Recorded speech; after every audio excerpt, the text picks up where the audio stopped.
Welcome बच्चों। तो क्या हाल चाल, स्कूल परिवार आप सभी का दिल खोल के स्वागत करता है, अभिनंदन करता है। मैंने जो है देख लो, सबसे पहले तो हमें कि संघर्ष जितना कठिन होगा जीत उतनी शानदार होगी।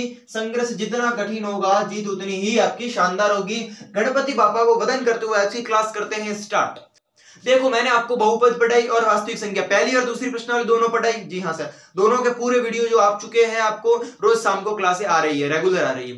दो प्रश्नावली पढ़ाई, पहली प्रश्नावली जो वास्तविक संख्या हमने पढ़ी और वास्तविक संख्या के हमने जो है पेपर डाला था यूट्यूब पे, मैंने पोस्ट की थी और इंस्टाग्राम पर भी पोस्ट की थी। बच्चों ने देखा, बच्चों ने पेपर भी किया होगा और पेपर किया तो 20 नंबर का मैंने पेपर डाला था। कितने नंबर का था पेपर आपके? था 20 नंबर का।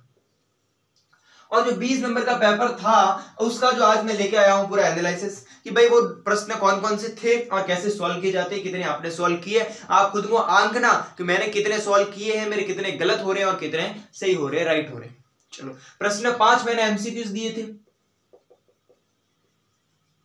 और 5 मैंने दिए थे आपको बड़े प्रश्न, बहुत सरल प्रश्न दिए थे। पहला प्रश्न देख लेते हैं। क्या है पहला प्रश्न कि 26 और 91 का हैसियत निकालना। अब ये तो हैसियत तो आप निकाल सकते हो, हैसियत क्या होगा ये तो सबको पता ही होगा। चलो देख लेते हैं। 26 और 91 दिख रहा है, थोड़ा ऊपर नहीं दिख रहा है तो सॉरी। 26 में किसका भाग जाएगा? कम से कम अभाज्य गुणनखंड का भाग देना है। 26 में गया ना 13, 13 बार 1। यहां तक समझ में आ गया। पहली प्रश्नावली मैंने करवाई है। यदि कोई बच्चा डायरेक्ट इस वीडियो पे आया है तो मैं उसको हाथ जोड़कर विनती करूंगा कि पहले वो मेरी पहली प्रश्नावली जो करवाई हुई 3 वीडियो है, छोटे छोटे 40-40 मिनट के 3 वीडियो, वो देखें तो उसको पहली प्रश्नावली पूरी समझ में आएगी और उसके बाद ये टेस्ट भी दे और टेस्ट देने के बाद ये वीडियो जरूर से देखें। दूसरी प्रश्नावली पूरी हो चुकी है, दूसरी प्रश्नावली का भी टेस्ट आज शाम तक अपलोड किया जाएगा। रोज टेस्ट आएंगे, राज प्रश्नावली के बाद टेस्ट, रिवीजन सब कुछ आने वाला है। चलो फिर 91 में, तो 91 में किसका भाग जाता है? 2 का नहीं जाता, 3 का नहीं जाएगा, 4 का देना ही नहीं है क्योंकि हम अभाज्य गुणनखंड कर रहे हैं। एचसीएफ या करने के लिए हमको क्या करना पड़ता है? अभाज्य गुणनखंड। अभाज्य गुणनखंड करना है, इसका मतलब क्या होगा कि हमें अभाज्य संख्याओं का भाग देना है। किससे डिवाइड करना है? अभाज्य संख्याओं से। तो 2 का जा रहा नहीं है, 3 का, 4 का नहीं, 5 का तो देना ही नहीं है, 6 का नहीं जाएगा, 7 का जाएगा, 7 एकम 7 और फिर कितने बचे? 2, 21, 7 या 21, फिर 13 में 13 का ही जाएगा और इधर आ जाएगा 1। दोनों का अभाज्य गुणनखंड निकाल दिया। अब हमको निकालना है हैसियत। मैंने आपको बताया था हैसियत कैसे निकालते हैं। हैसियत कैसे निकालते हैं दोनों का? पहले तो लिख दो आप उनके अभाज्य गुणनखंड, 2 × 13 और इसके भी लिख दो 7 × 13। अभाज्य गुणनखंड कौन से होंगे? अभाज्य गुणनखंड वो होंगे जो दोनों में उभयनिष्ठ होने चाहिए। क्या होने चाहिए? दोनों में उभयनिष्ठ। दोनों में जो उभयनिष्ठ है और उभयनिष्ठ के साथ साथ उसकी सबसे कम घात, मतलब इसमें 13 एक बार है, इसमें भी एक बार है, सबसे कम बार कितना है? तो एक बार, मतलब 13 है, जिसका हैसियत कितना हो जाएगा? इसका हैसियत हो जाएगा 13। मतलब कि हमारा सी जो है आंसर वो एकदम राइट होगा। 1 नंबर का प्रश्न था, 1 नंबर पूरा मिल जाए। ऐसा प्रश्न आपको पूछ सकते हैं मोस्ट प्रश्न। हाँ, तो एक अपरिमेय संख्या और परिमेय संख्याओं का योग क्या होगा, इसने ये पूछा है कि भाई कोई भी अपरिमेय और एक परिमेय कोई भी है, ठीक है। हाँ, तो अपरिमेय जैसे कि मान लिया कि √2 और एक परिमेय मान लिया 1/2, 1/2। √2 एक अपरिमेय है, हमने पता है, और 1/2 p/q के रूप में, मतलब ये परिमेय। इस दोनों का जोड़ कर देते क्या होता है भैया? तो आ गया 2 और यहाँ आ जाएगा 2√2 + 1, यही आएगा ना। तो अब इसमें क्या जोड़े?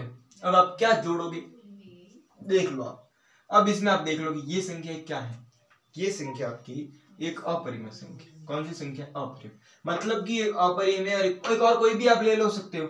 जैसे कि अपरिमेय संख्या ले ली हमने पाई, तो पाई + 1, 1/1, जैसे 1 है तो /1 लिख सकते हो। तो पाई + 1 क्या हो जाएगा? पाई + 1 ही रहेगा। और ये पाई मतलब इस बीच में है, इसका मतलब ये क्या हो जाएगा? इसका मतलब ये हमारी अपरिमेय संख्या हो जाएगी।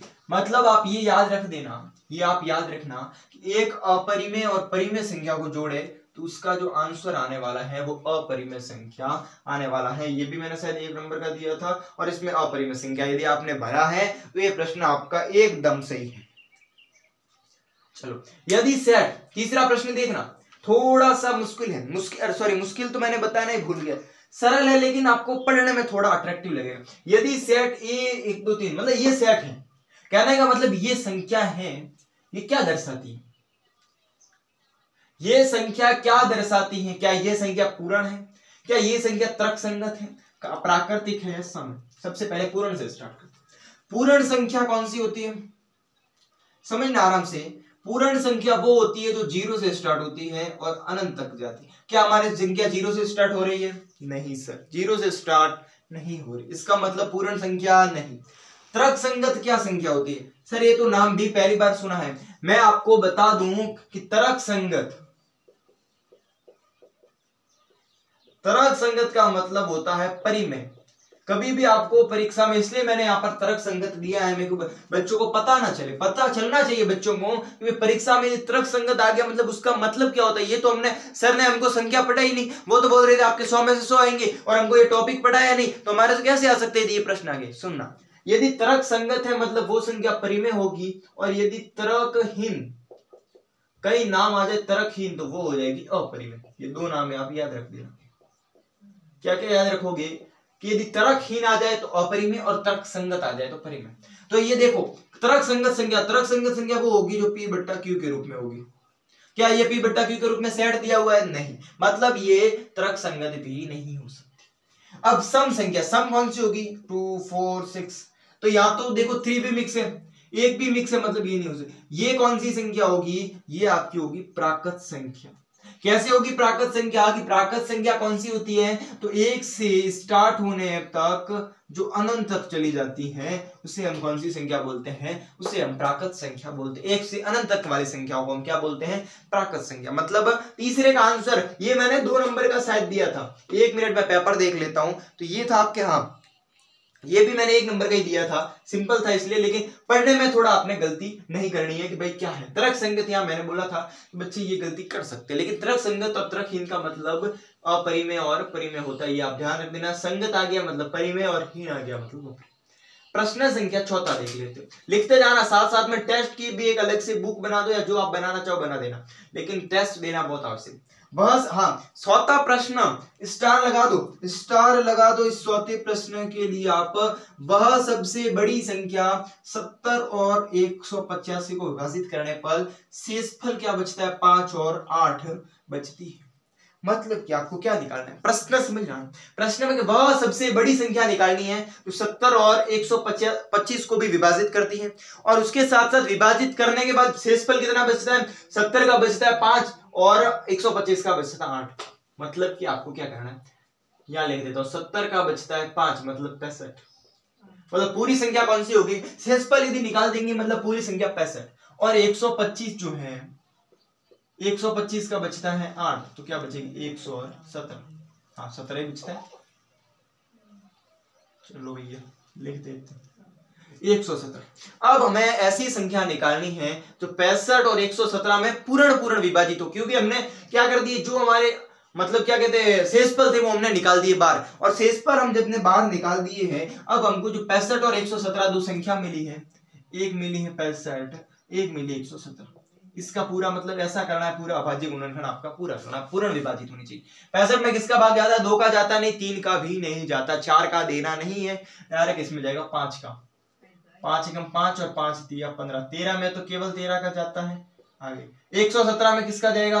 देखो 117 में आपको बता दूं तो 2 का नहीं, 3 का नहीं, 1 2 1 और 1 2, 7 और 2 9, 7 और 2 9, हाँ 3 का चला जाएगा, इसमें पूरा जाएगा 3 का। चलिए 3 का कितनी बार जाएगा? तो 3 एकम 3, 3 दिया 3,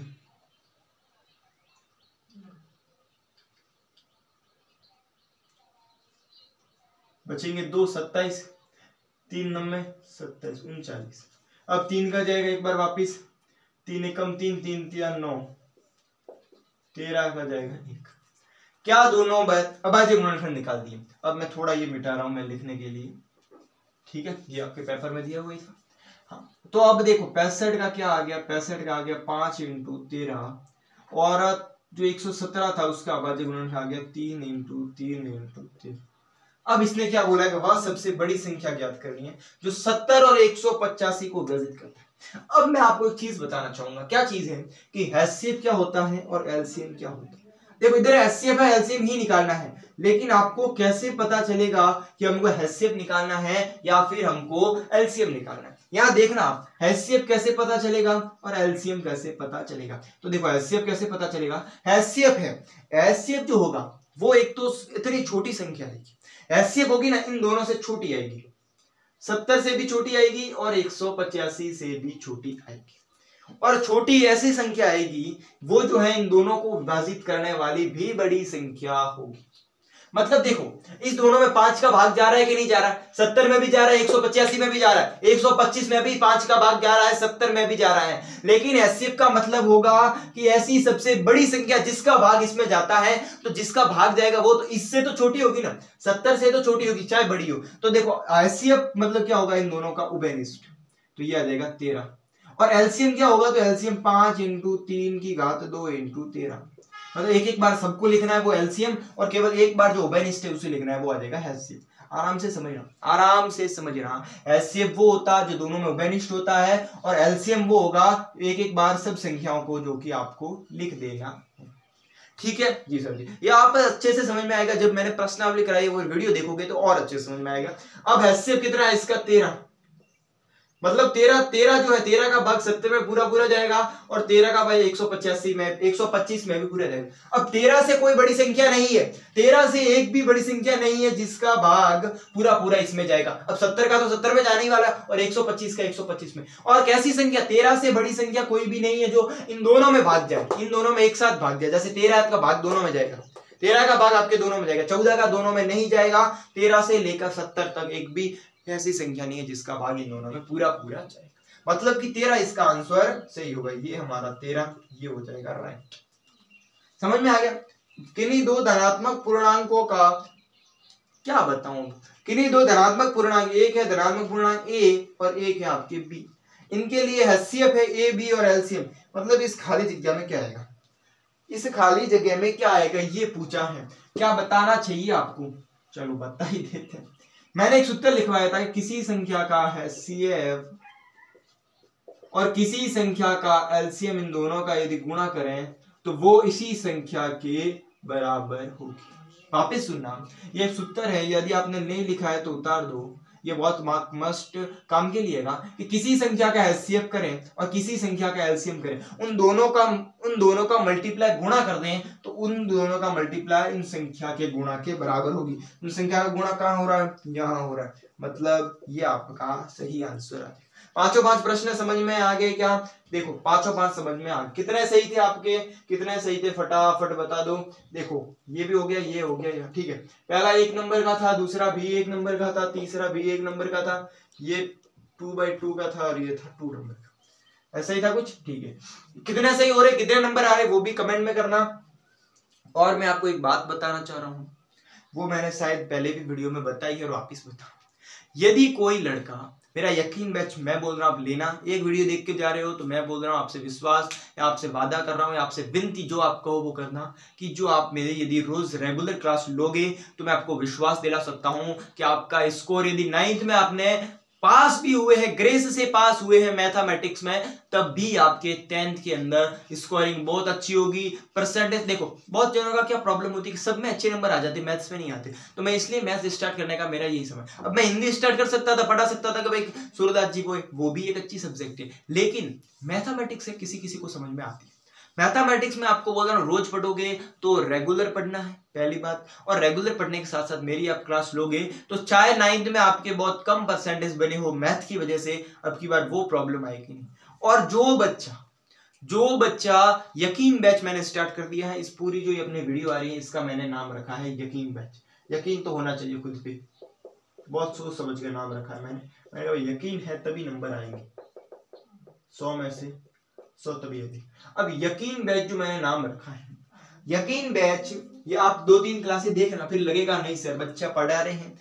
आप बोर्ड वगैरह मत देखना, क्वालिटी मत देखना, क्वालिटी भी अच्छी मिलेगी, सब कुछ थोड़ा बहुत अच्छा ही मिलेगा, बहुत घटिया तो मिल ही नहीं रहा है। यहाँ सबसे अच्छी चीज मिलेगी कोई पढ़ाना, और पढ़ाने भी आपको लग रहा है कि हाँ सर अच्छा है, 2-3 क्लास आप देखना और उसके बाद लगे हाँ अच्छा चीज, अच्छा पढ़ा रहे, तो यदि आप सोच रहे हो कि भाई मैं रेगुलर क्लास लूंगी सर के, क्या होगा कि मैं रेगुलर क्लास लूंगा या क्लास लूंगी, तो आप क्या करना कि मेरा जो इंस्टाग्राम है मैं डिस्क्रिप्शन में दे दूंगा, मेंशन कर दूंगा, उस इंस्टाग्राम आईडी पर जाना आप और मुझे फॉलो कर देना। फॉलो करने के साथ आप मैसेज कर देना और मैसेज में आप अपना नाम लिख देना। नाम लिखने के साथ साथ आप उसमें आप यकीन बैच जो लिख ले रहे हो कि भाई अपना ये प्रश्नावली चल रही है वो लिख देना। उसका मैं एक अलग मेमो सेट कर दूंगा, उसका जो मैं मेरे फॉर्म में एक अलग मेमो सेट कर दूंगा। फिर जितने टेस्ट होंगे आप उसमें जो है नंबर भेजते रहना आपने, भाई मेरे सर इस टेस्ट में इतने नंबर आए हैं। और फिर जब आपका प्रवेश पत्र आएगा, तब आप उसके रोल नंबर भेज देना। यदि आप रेगुलर क्लास रहे तो ये प्रोसेस आप जरूर करना, तो मैं समझ जाऊंगा कि भाई इसके फिर मैं रोल नंबर में रिजल्ट देखूंगा कि मैथ में कितने नंबर आए, मैथ मेरे से पढ़ के क्या कुछ अच्छा हुआ है या फिर नहीं हुआ। तो यदि आपकी मैथ पढ़नी है तो जरूर से जरूर आप आना, फ्री में पढ़ा रहा हूं। सबसे अच्छी बात ये है अच्छी क्वालिटी मिलेगी आपको, रेगुलर क्लास लेना। और इंस्टाग्राम पे जो रेगुलर पढ़ेगा, यकीन बैच की क्लास जो रेगुलर लेना चाहता है वो क्या कर देना, इंस्टाग्राम पे मैसेज कर देना। मैसेज करने के बाद मैं खुद उसका एक पर्सनल बना दूंगा और उसके अंदर जितने भी आपके जो टेस्ट है उसमें कितने में से आप कितने नंबर आ रहे हैं ईमानदारी से भेजोगे। आप यदि हर बार 20 में से 20 भेज रहे हो, मैं समझ जाऊंगा भाई इसके 20 आ रहे हैं, मैं समझ जाऊंगा, मुझे लगेगा आ रहे हैं, लेकिन आप खुद सोचोगे नहीं मेरे 20 में से 20 नहीं है। जितने आपके आ रहे हैं 20 नंबर का टेस्ट है तो 20 में से मेरे इतने आ रहे हैं, देखो इतने आ रहे जितने आ रहे हैं, क्योंकि जो टेस्ट दूंगा उसका मैं पूरा एनालिसिस कराऊंगा और उसके बाद जितने आ रहे हैं वो आप कर देना। फिर आप जब प्रवेश पत्र आपका जब आएगा तब रोल नंबर भी भेज देना, जो रोज रेगुलर यकीन बैच की क्लास ले रहा है। चलो 5 कर दिए, 5 अगले भी कर देते हैं। जी हाँ बच्चों, तो 5 प्रश्न हमने कर लिए, 5 अभी देख लेते हैं। देखो 5 बड़े प्रश्न दिए थे, एमसीक्यूज नहीं थे। छन्ना सबसे पहले 96 का आबादी गुणनखंड, चलो यहां मैं कर देता हूं सवाल 6। 96 का अभाज्य गुणनखंड, पहले 2 का भाग देंगे। अभाज्य गुणनखंड मतलब अभाज्य संख्या होगा भाग देना, तो सबसे पहले 2 का भाग दिया। कितना आया 2 का भाग दिया तो 2 4 8 बचे 1 16 48। अब वापिस 2 का भाग दोगे इसका आधा आ जाएगा 24। वापिस आप 2 का भाग देना आ जाएगा 12।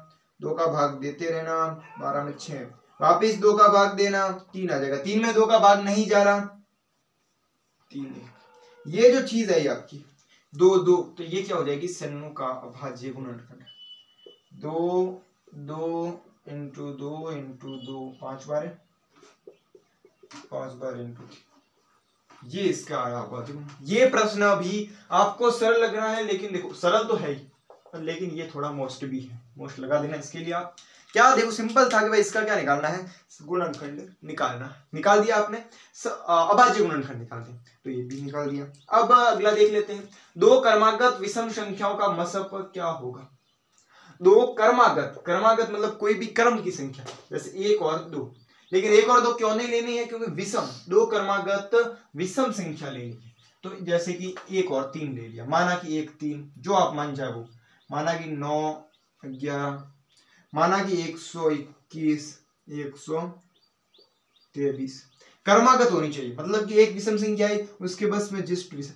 अब इनका मसप क्या होगा, मैंने क्या बताया था कि मसप मतलब HCF का मतलब होता है ऐसी संख्या जिसका इसमें भाग जाए। तो आप देख लेना, आप चेक कर लेना कितनी भी बड़ी संख्या कितनी भी छोटी संख्या, यदि वो दोनों यदि क्रमागत विषम संख्या है तो उसमें किसी का भी पूरा भाग नहीं जाएगा सिवाय एक का तो सब में जाता है, तो एक इसका क्या हो जाएगा, एक का भाग देखो जाएगा, मतलब कि इसका आंसर हो जाएगा 1। 2 क्रमागत विषम संख्याओं का मसप कितना हो जाएगा, 1 हो जाएगा। सर ये आपने इतना छोटा प्रश्न 2.5 नंबर का दे दिया। हाँ इसलिए मैंने ये प्रश्न 2.5 नंबर का दिया था। बच्चे बहुत कंफ्यूज होंगे, बहुत लगा बच्चे निकालने लग जाएंगे भाई इसका निकाल दो, कितना निकालेंगे, लेकिन सिंपल है कि 2 क्रमागत विषम संख्याओं का मसप 1 होगा। चलो सिद्ध करो कि अनुरूढ़ 7 एक अपरिमेय संख्या है। जो यदि आपने वीडियो नहीं देखा, वीडियो लिंक है डिस्क्रिप्शन में मिल जाएगा कि अनुरूढ़ वाला मैंने कहां करवाया। यहां करवाऊंगा बहुत ज्यादा टाइम वेस्ट होगा। देखो तो भी मैं थोड़ा समझा देता हूं। अनुरूढ़ 7 एक अपरिमेय संख्या, वो आपको सिद्ध करना है। कैसे सिद्ध करोगे, पहले इसको मानोगे हम परिमेय संख्या मानोगे। परिमेय संख्या मतलब P/Q, ये मान लेना है। मानने के बाद आपको क्या करना है, P/Q मान लिया, मतलब ये क्या होगा, इससे अभाज्य गुणनखंड होगा। ये पूरा जो मैंने है कैसे मानना है, क्या मानना है, आप मैं लिंक इन डिस्क्रिप्शन में, इस प्रश्न का लिंक डिस्क्रिप्शन में आपको मिल जाएगा। वहां मैंने अनुरूढ़ 5 करवाया। आपके 2 एग्जाम्पल हैं, अनुरूढ़ 2 वो आपने किए होंगे, अनुरूढ़ 3 मैंने आपको दिया है, अनुरूढ़ 7। जो मेथड अनुरूढ़ 5 का है, जो मेथड अनुरूढ़ 2 का है, जो मेथड अनुरूढ़ 3 का है, वो का वो मेथड √7 का है। जहां जहां आपको √5 दिखे वहां √7 लिख देना, वही मेथड है, वही सब कुछ है, तो ये आप कर देना। ये है 5√3। अब देखो ये प्रश्न मैं थोड़ा करवा देता हूं, करवा रहा क्यों उसका भी रीजन एकदम अच्छे से बताऊंगा। चलो ये मिटा देते हैं, यहां मैं करवा देता हूं। क्या है 5√3? मानना देखो सबसे पहले अपरिमेय यदि ज्ञात करनी है, सबसे पहले देखो नौवां प्रश्न करवा रहा हूं। 5√3 एक अपरिमेय संख्या, ये हमको सिद्ध करना है। तो माना कि लिख दो यहां पर नौवां प्रश्न, मानना 5√3 एक परिमेय संख्या, मानना है हमको तो परिमेय संख्या है। थोड़ा फास्ट कर रहा हूं, नो प्रॉब्लम्स। परिमेय संख्या है, परिमेय संख्या का मतलब क्या हो गया? 5√3 बराबर p/q। मैंने आपको फिर बोला था कि आपको क्या करना है, ये ऐसी संख्या आ जाए, मतलब इसमें आपको √ एक जगह ही रखना है, और जहां तक हटे तब तक तो √ को हटा देना उसका स्क्वायर करके, और यदि नहीं हट रहा है मतलब एक जगह रखना है, यहाँ फिर आपको एक जगह ही रखना है, तो आप एक जगह रखेंगे तो -√3 इधर आ जाएगा, तो p/q माइनस के 5 हो जाएंगे, प्लस के उधर जाते माइनस के हो जाएंगे। अब यहाँ मैं थोड़ा आगे देख रहा हूँ, देखना कि माइनस इधर नहीं रखना, माइनस भेज देना उधर, मतलब क्या हो जाएगा, माइनस उधर भेजेंगे मतलब यहाँ के जो है चिन्ह है वो चेंज हो जाएंगे, मतलब 5 हो जाएगा प्लस का, और ये p/q हो जाएगा माइनस का। अब आप देखो मैंने आपको वहां कहा क्या बताया था, मैंने आपको ये बताया था कि देखो यहाँ पर देखो 5 एक परिमेय संख्या है। परिमेय संख्या कौन सी होती है? परिमेय संख्या एक पूर्णांक संख्या होती है, ये तो आपको पता है। देखो समझा देता हूं कि परिमेय संख्या क्या होती है। परिमेय संख्या p/q के रूप में होगी, और उसमें p और q दोनों क्या होंगे? दोनों पूर्णांक होंगे, पूर्णांक होंगे, दोनों पूर्णांक होंगे। पूर्णांक संख्या कौन सी होती है? तो पूर्णांक संख्या माइनस से लेकर ठेठ प्लस तक अनंत संख्या, जहां तक माइनस से एक तक नहीं है, ठीक है, माइनस की भी सब संख्या आ जाएगी उसमें, 0 भी आ गया, प्लस की भी सब संख्या, उसे पूर्ण संख्या कहते हैं। मतलब यहाँ पर p का मान कोई भी माइनस की हो सकता है, p का मान कोई भी q का हो सकता है, और q बराबर नहीं होना चाहिए 0, तो ये आपकी हो जाएगी परिमेय संख्या। 5 परिमेय है सर, p/q, p परिमेय, q परिमेय, मतलब ये पूरी मेथड परिमेय है। तो आप लिखोगे कि यहाँ ये सब परिमेय हैं, क्या लिखोगे कि 5 p और q तीनों परिमेय हैं, लिखना बात परिमेय है अथवा ये संख्या परिमेय होगी। आप ये लिख देना कि भाई ये तीनों परिमेय है, इसका मतलब ये परिमेय होगी, और ये परिमेय है, इसका अर्थ √3 भी परिमेय होगी। ये आप लिखोगे लाइन, √3 भी परिमेय होगी। वापिस लाइन बोल देता हूं, देखो सबसे पहले ये लिखोगे मेथड, यहां तक आ जाओगे, यहां तक आप यह लिखोगे 5p और q तीनों परिमेय हैं, या फिर आप लिखोगे 5p q तीनों पूर्णांक है अथवा पूर्णांक है, अर्थात ये संख्या परिमेय हो जाएगी पूरी, और ये संख्या पूरी परिमेय है, इसका मतलब ये बराबर में है, तो ये भी संख्या √3 भी परिमेय होगी। लेकिन हम जानते हैं कि √3 एक अपरिमेय संख्या, ये तो हम पहले से जानते हैं, क्योंकि देखो आप जब √7 करोगे तब आपको समझ में आ जाएगी कि भाई अपरिमेय कैसे है। अब √7 करोगे, जब हमने √5 करवाया वो भी था, √2 √3 जो भी में संख्या वो सब क्या होगी? अपरिमेय। ये हमने सिद्ध है, हमको पता है, और हमने सिद्ध भी किया इस प्रश्न में। ये प्रश्न आपको उधर मिल जाएगा, जो प्रश्नावली में लिंक डिस्क्रिप्शन में दे दूंगा। तो हम जानते हैं कि √3 एक अपरिमेय संख्या है, अथवा जो है ये भी अपरिमेय हो जाएगी, और ये अपरिमेय होने पर ये पूरी संख्या भी क्या हो जाएगी? ये पूरी संख्या भी अपरिमेय हो जाएगी। यही तो हमको सिद्ध करना था। लेकिन कितनी लाइन हुई? 1 2 3 4 5 6 लाइन का प्रश्न 4 नंबर का आपको कभी नहीं पूछेगा। मैंने 4 नंबर का क्यों पूछा है, तो वो मैंने उस दिन भी आपको बताया था, आज वापिस बता रहा हूं। उस दिन मैंने क्या बताया था, ये प्रश्न यदि 2 नंबर में होता, सेम टू सेम प्रश्न है, यदि 2 नंबर में होता, आप इतना ही मेथड करते, आपका प्रश्न पूरे 2 नंबर मिल जाते। लेकिन ये प्रश्न अब आपके 4 नंबर का है। अब कितने नंबर का है? 4। इसके लिए आपको थोड़ी मेहनत और करनी पड़ेगी। मेहनत क्या करनी पड़ेगी कि यहां जब आप लिख रहे हो कि √3 एक अपरिमेय संख्या है, तो आपको वापिस यहां पर सिद्ध भी करना पड़ेगा, सिद्ध करोगे, क्या सिद्ध करोगे कि √3 एक अपरिमेय संख्या कैसे, वो आप यहाँ पर सिद्ध करके मुझे दोगे, मतलब एग्जामिनर को दिखाओगे यदि 4 नंबर का है तो ये मेथड सिद्ध करना है, 4 नंबर का नहीं है तो ये मेथड सिद्ध यहाँ तक लिख देना, ये प्रश्न आपका सही हो जाएगा। लेकिन ये प्रश्न यदि 4 नंबर का है तो √3 कैसे जो है परिमेय है वो भी आप मेथड पूरा सिद्ध करना। वो तो देखो मैंने करवाया हुआ है, जैसे √7 है वैसे √3 है, वो पूरी सिद्ध कर देना कि भाई कैसे जो ये संख्या अपरिमेय होगी, तो आपको पूरे 4 नंबर मिल जाएंगे। और यदि 2 नंबर का है तो इतना कर देना, हम जानते हैं कि √3 एक अपरिमेय संख्या, इसका मतलब पूरी अपरिमेय हो जाएगी, पूरी अपरिमेय है तो ये भी अपरिमेय हो जाएगी। लेकिन यदि 4 नंबर का है तो हम जानते हैं √3 एक अपरिमेय संख्या है, कैसे, हाउ, मतलब अब लिखोगे ऐसे लिखोगे, कैसे लिखोगे तो सिद्ध करने के पूरा बताना है, और जैसे पूरा बताओगे तो आपको पता, एग्जामिनर को पता चल जाएगा कि हाँ भाई √3 एक अपरिमेय है तो ये भी एक अपरिमेय हो जाएगा। ये तो हो गया।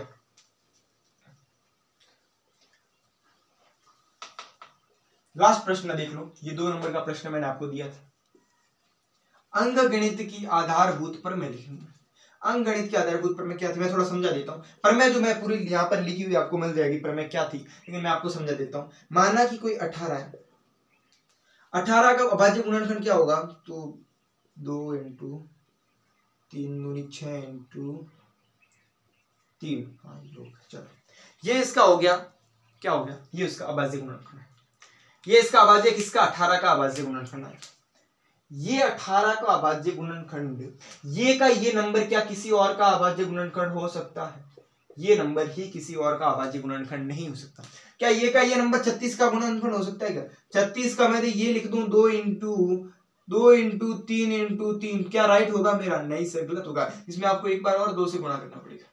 तो मतलब कि जो एक है, मतलब कि जो है मैं क्या समझाना चाह रहा हूँ वापिस समझना, कि जो भी आपका अभाज्य गुणनखंड आ रहा है, किसी भी संख्या का आपका जो अभाज्य गुणनखंड आ रहा है वो अभाज्य गुणनखंड आपका अद्वितीय होगा। अद्वितीय कैसे होगा, तो वो अभाज्य गुणनखंड जो रहेगा आपका, वो अभाज्य गुणनखंड यदि 18 का है तो वो अभाज्य गुणनखंड केवल और केवल 18 का ही होगा, और यदि 36 का है तो वो केवल 36 का होगा। ये पूरी प्रमेय तो आपको लिखनी यहाँ मिली होगी। मतलब मैं आपको ये बताना चाह रहा हूँ कि किसी भी भाज्य संख्या का यदि हम अभाज्य गुणनखंड करते हैं, किसी भी भाज्य संख्या का हम अभाज्य गुणनखंड करते हैं तो वो अभाज्य गुणनखंड केवल उसी का मान्य रहेगा या फिर उसी का ही होगा।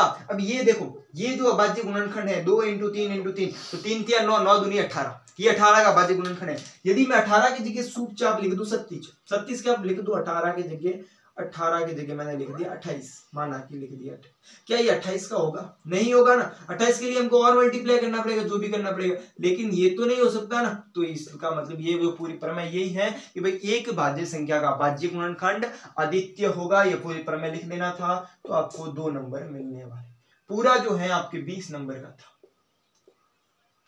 अब मैंने आपको थोड़ा पहले बताया कि भाई कोर्सा क्लासेस जो यूट्यूब चैनल है उसके साथ मैं इंस्टाग्राम की लिंक डाल दूंगा, और इंस्टाग्राम पे लिंक में आप देख लेना। जिसने ईमानदारी से टेस्ट दिया है वो बच्चा मुझे मैसेज कर देना कि भाई मेरे सर परफेक्ट कितने नंबर आ रहे हैं, मैं समझ जाऊंगा। और वो चाहे तो मुझे फोटो भी भेज देता है कि मैंने ऐसे प्रश्न सॉल्व किए थे, कितने नंबर आने चाहिए सर आप चेक कर दो, तो वो भी मैं 101% आपको चेक करके वापस फोटो भेजूंगा। और जरूर से जरूर आप इंस्टाग्राम पे यदि आप जुड़े रहते हैं, और मैं विश्वास दिलाता हूं कि जुड़ना और जुड़ने से आपको बहुत फायदा मिलने वाला है। प्रश्न हो चुका है हमारे यकीन बैच के अंदर, कितना हुआ है आज तक, कितना हुआ थोड़ा सा एनालिसिस कर देते। सबसे पहले तो हमारी रियल नंबर्स प्रश्नावली पूरी हो चुकी, रियल्स नंबर है, कितने नंबर की थी रियल्स नंबर, 4 नंबर की थी पूरी भैया। 4 नंबर की प्रश्नावली हमने एक कंप्लीट कर दी। दूसरी जो है, दूसरी हमारी वास्तविक संख्या होगी बहुपद, पॉलिनोमियल्स, बहुपद, चलो लिख देता हूं, ये भी आपके 4 नंबर की थी। दोनों प्रश्नावली, एक रियल नंबर होगी एक बहुपद होगी, और इस रियल नंबर का तो आपको टेस्ट भी मिल चुका है। चलो मैंने भाई पढ़ा दिया, अब अपलोड होना ही तो बाकी है, मतलब ऑलमोस्ट आपको मिल चुका है, ठीक है, टेस्ट भी मिल चुका है। अब हम कल करेंगे तीसरी प्रश्नावली स्टार्ट। तीसरी प्रश्नावली है 2 4 वाले रेखिक समीकरण, रेखिक इक्वेशन, रेखिक समीकरण 2 चर वाले, कितने नंबर की है कौन से प्रश्न आएंगे, कितना पढ़ना मोस्ट है, क्या क्या कटा है, अब की बार जो 30% कोर्स कटा है उसमें कितना कम हुआ है, वो सब आप पूरा एनालाइज करेंगे। और इस जो 2 चर वाला रैखिक समीकरण आएगा इससे पहले या फिर इसके बीच में इस सब जो बहुपद का टेस्ट भी आपको, बहुपद का टेस्ट तो आज मिल जाएगा आपको, बहुपद का टेस्ट पूरी हो गई, मतलब बहुपद का टेस्ट आपके पास आज शाम को मिल जाएगा। और टेस्ट मिलने के बाद इसका जो ऐसे वीडियो आया है वो वीडियो जो है आपको वो भी आपको मिल जाएगा। देखो मैंने क्या बताया था, मैं कभी सुप साप नहीं, एकदम सही से बोल रहा हूँ, जो होगा मैं अच्छे से बोलूंगा। देखो मेरे पास डिजिटल बोर्ड नहीं है तो मैं सिंपल बोल रहा हूँ भाई मेरे पास डिजिटल बोर्ड नहीं है। अब आपको मैं ऐसे बोलूंगा नहीं हमारा 2 दिन बाद डिजिटल बोर्ड आ जाएगा, 2 दिन बाद हम लाइव करेंगे, तो नहीं, मैं आपको एकदम सच सच बता रहा हूँ हमारे पास यही बोर्ड रहेगा। हमारी जो लाइटिंग है वो थोड़ी और बेहतर हो जाएगी। अभी जो है सच बता रहा हूँ तो अभी लाइट नहीं है, लेकिन वीडियो जो है करना बहुत जरूरी, इसलिए मैंने वीडियो कर रहा हूँ और अच्छी क्वालिटी आ रही है। लाइटिंग थोड़ी बढ़ा सकता हूँ मैं, ज्यादा से ज्यादा माइक है उसकी आवाज में बढ़ा सकता हूँ, आवाज तो मेरे लिए मुझे लगता है बहुत बेहतर है, लेकिन उससे ज्यादा थोड़ी करनी है तब भी कर सकूँ। लेकिन देखो डिजिटल बोर्ड है नहीं, लाइव की सुविधा भी है नहीं, तो वो मेरी हो सकती नहीं, लेकिन जो है वो मैं सच बोल रहा हूँ कि भाई ये बोर्ड है, ये पढ़ाऊंगा, ये मार्कर है और ये मेरे अंदर का ज्ञान है। यदि आपको अच्छा लग रहा है तो जरूर से पढ़िएगा। और मेरा विश्वास है कि यदि आप रोज पढ़ते हो, मैं खुद आपसे वादा करता हूँ या विश्वास दिलाता हूँ, प्रॉमिस विश्वास जो आप माने कि भाई रोज पढ़ोगे तो पक्के अच्छे नंबर तो आपके आएंगे। मैं तो बोल रहा हूँ आपके 100 में से 100 पक्के आएंगे। यदि रोज पढ़ोगे, रोज प्रैक्टिस करोगे, रोज डीपीपी करोगे तो रोज आएंगे। तो ठीक है, मिलते हैं कल की वीडियो में 2 चर वाले रैखिक समीकरणों के साथ। और रोज क्लास लेना तो फायदा आप ही का होगा और अच्छा फायदा मिलेगा। तो मिलते हैं कल की वीडियो में, तब तक के लिए जय हिंद, जय Bharat. Like share and subscribe करना ना भूलें।